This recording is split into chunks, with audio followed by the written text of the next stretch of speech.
Would there be any place for fossil fuels, including coal and fracking, in a Biden administration?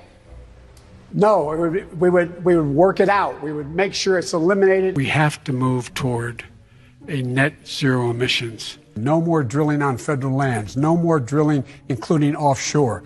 No ability for the oil industry to continue to drill, period. Ends. Under my plan of a cap and trade system, electricity rates would necessarily skyrocket. I think it's critically important that we immediately, on day one, get back in the Paris Agreement. And I think it's critically important on day one that we end any fossil fuel leases on public lands. We're going to end fossil fuel. We aren't getting rid of fossil fuels. A picture of Joe Biden, and they place it next to the high dollar signs, and underneath it says, "I did that." I take off five or six a day. My guess is you'll start to see gas prices come down as we get by and going into the into next year in 2022. Another day, another record for gasoline. What is the Granholm plan to increase oil production in America?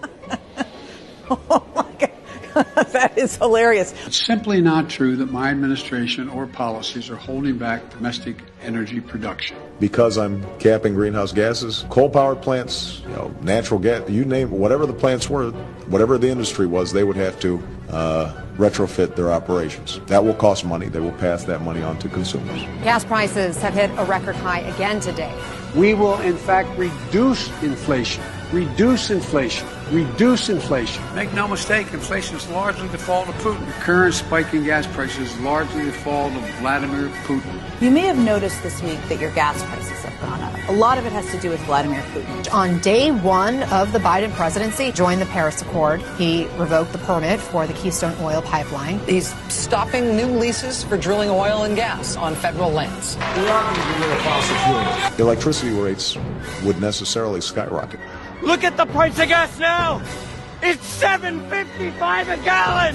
Hey, Putin, we're sending you a bill!